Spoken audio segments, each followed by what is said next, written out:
Loading.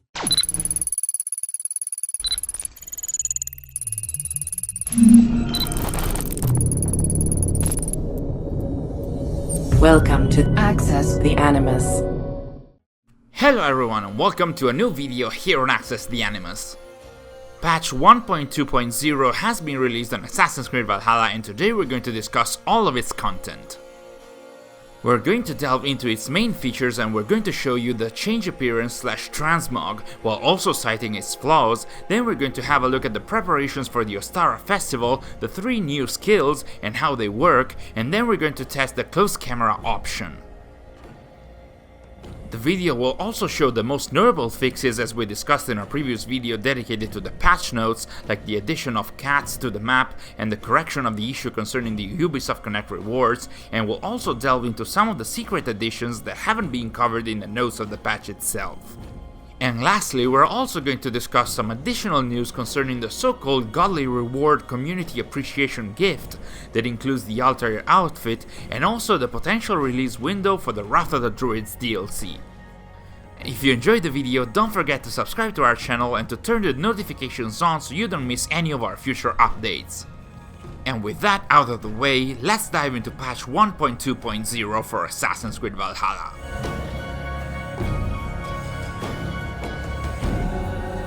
The change appearance / transmog feature is the main addition to the game coming from the patch, if we don't count the support for the Ostara Festival, which is going to be live on Thursday, March the 18th. As we mentioned in our video dedicated to the notes for title update 1.2.0, this feature will allow players to change the appearance of their gear and weapons within the same category of items, to the appearance of the other items of the same category that they have already obtained in the game, and also the earlier looks of the same item. So for example, if you, like us, like the white version of the St. George set, because you know, white and red hood for an assassin, even if it has crosses all over it, you can put that visual over any other hood you have obtained. And yes, at last you can also have the visuals of the equipment you can find in Vinland, and even the merchant vest that Eivor is wearing the first time she gets there, as pointed out to us by Lacrosse Demon, so you can use all of that in the main game's map as well. As it was announced, the feature will work only at Gunnar's blacksmith at your settlement, and the catch, the kinda bad catch here, is that for every piece of equipment whose visuals you'd like to change, you're going to have to spend 50 silver, meaning you're going to have to spend 250 silver to change the visuals of an entire equipment set, plus even more silver if you'd like to change the visuals of your bow and your 2 weapons too. Gunnar will also allow you to intentionally downgrade your gear from higher to lower tiers. This is actually useful, as downgraded will give you back the materials, or at least some of the materials you used when you enhanced it in the first place, including ingots. This will help you in case you're not interested anymore in a specific item while you'd like to enhance another and you don't have any ingot at your disposal. On the downside though, the downgrade operation costs a huge amount of silver, ranging from 100 to 400 based on the quality of the item, so once again you will have to be very careful with this kind of transactions. So yeah, the transmog feature can allow you to dress to impress while keeping your stats, man the poetry, and even wielding the same weapon twice at the same time, but it will come at a high price, both because every time you'll decide to use the feature, you're going to have to travel back to the settlement, which means either traveling by horse or boat or fast traveling, which as we mentioned earlier, can be time consuming for old-gen consoles, and also it will literally come at a high price because it's going to be very expensive if you do this too often, considering that silver is a scarce resource within the game, unless you actively decide to farm it or use glitches to obtain it.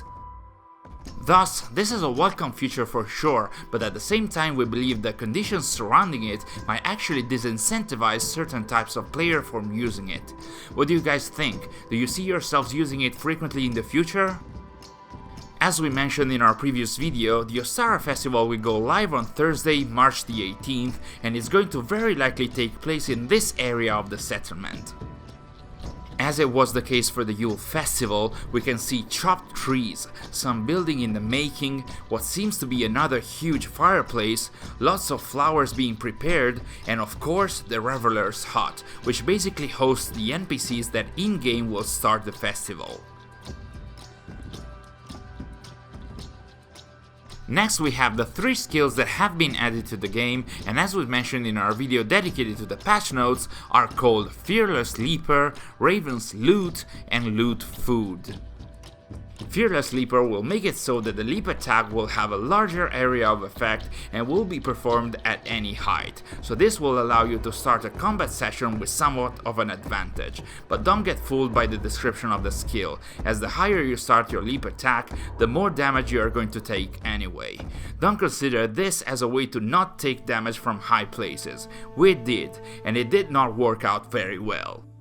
Raven's Loot will make it so that Sunin will be able to gather loot from targets killed with ranged attacks, which does look both efficient and cool to look at, so you can get your loot without moving from where you are, which might be even useful during stealth sessions.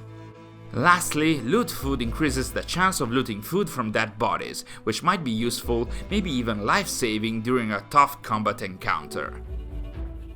The update also added the so-called close camera option, which, as you can see, activates a closer camera during normal gameplay, which does add to the experience, so if you are a fan of this kind of gameplay, you should definitely check it out. It's not a mandatory option though, you can toggle the option on and off from the gameplay menu, so you can decide which approach to gameplay and to the game world in general suits you best. As we said earlier in the video, the update also added a lot of general fixes, some of which were included in the notes for the patch, while some others were ninja added to the game without any previous mention.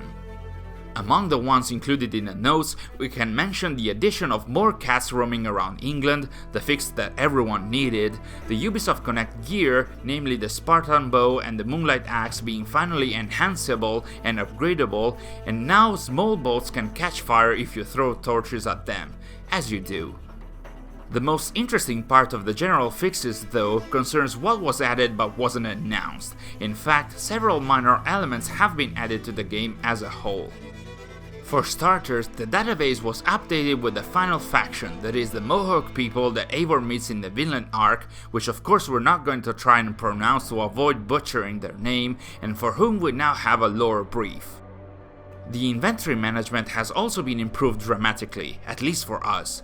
Now the equipment can be sorted by last looted, by upgrade level, as in the number of times you have upgraded it, and especially by weapon type, or as it's called here, categories. Thus, it will be much easier to find that specific item you wanted to use without spending too much time looking for it. Even though, sadly, the same doesn't apply to the rune management when choosing which rune to apply to your equipment. In that case, the runes are still part of a single, long, and very random list. Apparently, the progression bug has also been fixed, as shown by our friend Claudio. So now, if you have completed the game and all of its content, you might be able to finally see that 100% progression completion on your Ubisoft Connect profile.